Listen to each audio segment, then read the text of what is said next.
¿Qué tal? Buenas tardes. En el tema de hoy vamos a analizar cómo se debe elaborar un manual de control interno. Les habla el contador público Gilberto Romo. Todas las empresas, ya sea públicas, privadas o mixtas, se dediquen al comercio, a la industria o sean financieras, deben contar con instrumentos de control administrativo, tales como un buen sistema de contabilidad apoyado por un catálogo de cuentas eficiente y práctico, además de un sistema de control interno para confiar en los conceptos, cifras, informes y reportes de los estados financieros que nos permitirán tomar decisiones oportunas.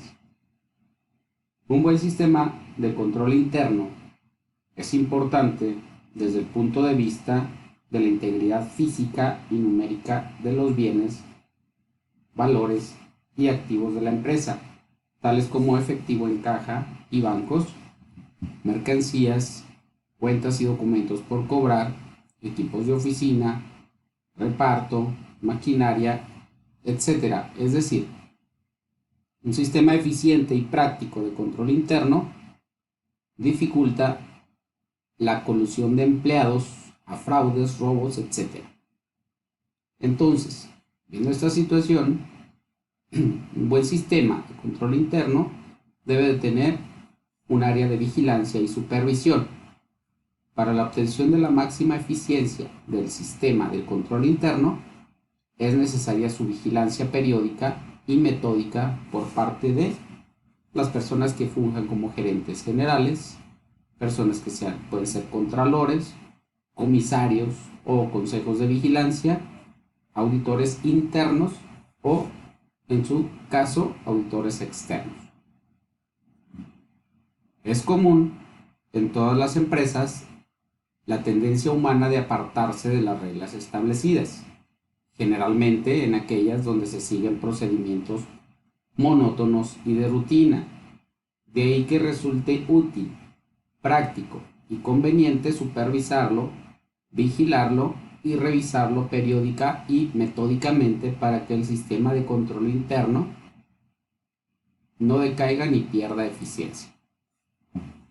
El control interno pues lo podemos clasificar en dos ramas, en administrativo y contable. El control interno administrativo se refiere a cuando los objetivos fundamentales son promoción de la eficiencia en la operación de la empresa, que la ejecución de las operaciones se adhiera a las políticas establecidas por la administración de la empresa. Y el control interno contable es cuando los objetivos fundamentales son protección de los activos de la empresa, obtención de información financiera veraz, confiable y oportuna que permita tomar decisiones adecuadas. Atendiendo entonces a los elementos del control interno y a su clasificación, analizaremos la metodología para la elaboración de un manual de normas y procedimientos.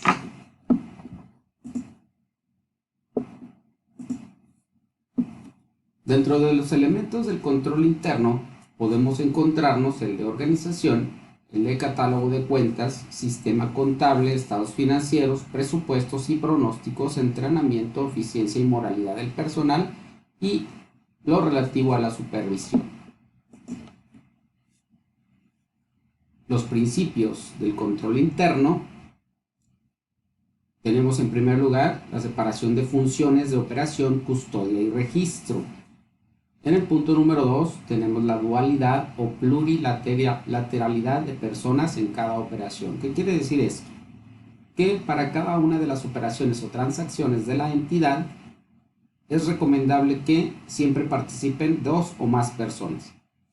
3. Ninguna persona debe tener acceso a los registros contables que controlan su actividad. Estos deben ser confidenciales por el área de contabilidad. El trabajo de los empleados, estamos hablando en el 4, será de complemento y no de revisión. Los empleados de cada uno de los departamentos participarán en la captura y carga de información de acuerdo a su departamento pero no del control exclusivo, que la función de registro de operaciones será exclusiva del departamento contable. ¿Cuál es el objetivo de llevar un control interno? Como primer punto, nos pone el de prevenir fraudes. En el punto número 2, describir robos o malversaciones. En el punto número 3, obtener información administrativa, contable y financiera confiable y oportuna. En el 4, localizar errores administrativos, contables y financieros. Y en el 5 es proteger y salvaguardar los bienes, valores, propiedades y demás activos de la empresa en cuestión. Viendo pues los principios y objetivos del control interno, nos adentraremos en la metodología para la elaboración de un manual de normas y procedimientos. Esta es una tarea minuciosa que requiere de una metodología para lograr su elaboración en el menor tiempo posible.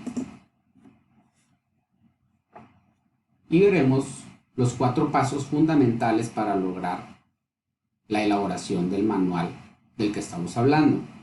La primera, etapa de la elaboración. La segunda es la etapa de revisión. La tercera es la etapa de aprobación.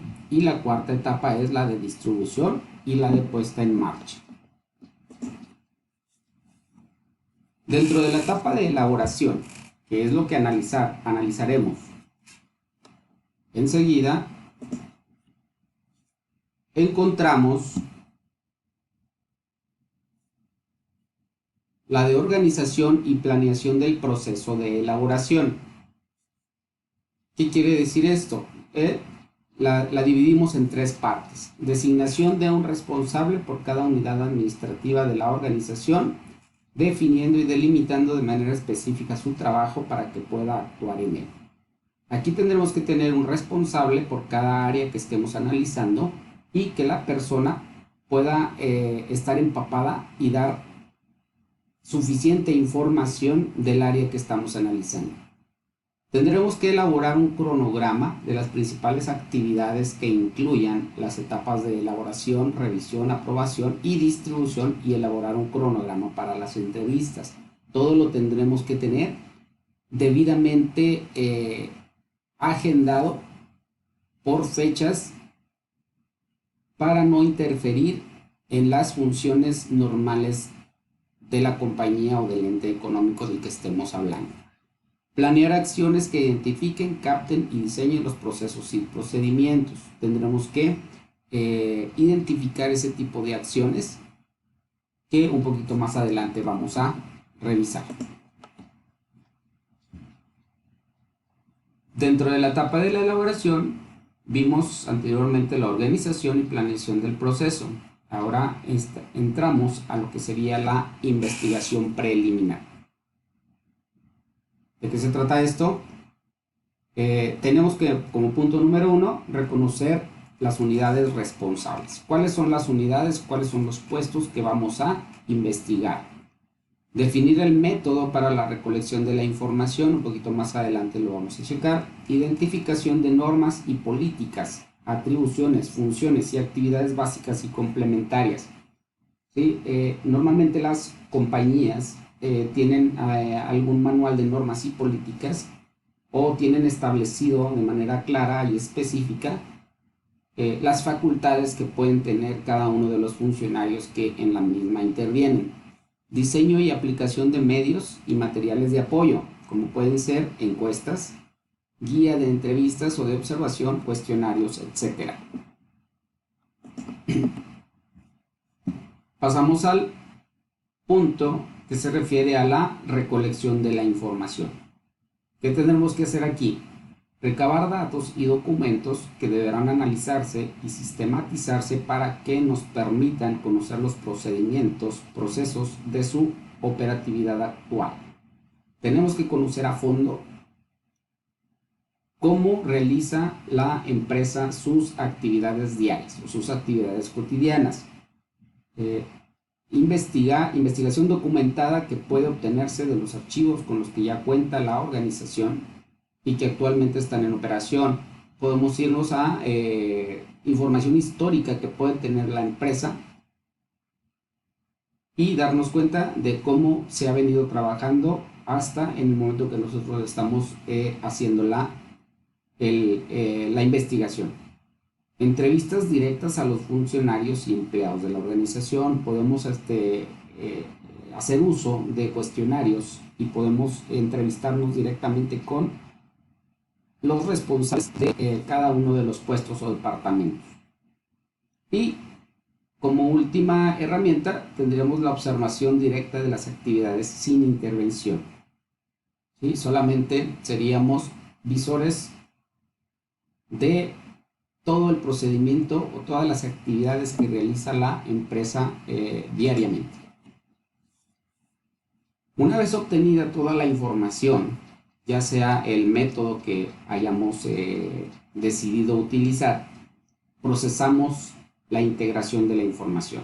¿Y qué significa esto? Ordenamos la información obtenida de manera secuencial, de manera que nos permita y sea fácil el análisis. ¿Sí? Dependiendo de las actividades que realice el puesto o el departamento, tendríamos que elaborar una secuencia lógica y ordenada de las actividades que realiza.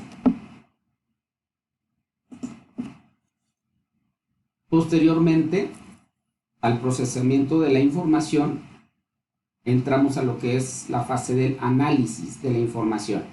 Observación a detalle.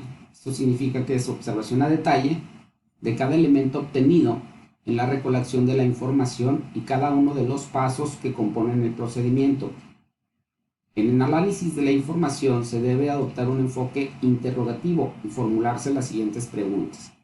Siempre que querramos adentrarnos o conocer a fondo las actividades que realiza un ente económico para proceder a determinar si el procedimiento es correcto o si sugerimos algún cambio, tendremos que hacernos este tipo de preguntas. ¿Para qué se hace? ¿Quién lo hace? ¿Cómo se hace? ¿Cuándo se hace? ¿Qué instrumentos, materiales, equipos o herramientas utiliza? ¿Y de quién recibe la información y hacia quién dirige su información? Una vez que estamos analizando la información, dice, de las respuestas que obtengamos a las interrogantes que vimos en la lámina anterior, se deberá combinar o detectar la interrelación existente entre un puesto y otro, o entre un departamento y otro, a fin de agilizar o simplificar los trámites. Para ello se podrá utilizar algún diagrama de flujo de actividades, donde el mismo diagrama o el mismo flujo nos va a ir diciendo cuál es la actividad siguiente a la anterior. Y en caso de que sí proceda o en caso de que no proceda, ¿qué tendríamos que hacer? ¿Cuál sería la actividad que haríamos? En caso de que el análisis indique algún paso o secuencia que puede ser modificada, se sugerirá efectuar el cambio pertinente, incluso sustituyendo dicha tarea de la persona que actualmente la realiza.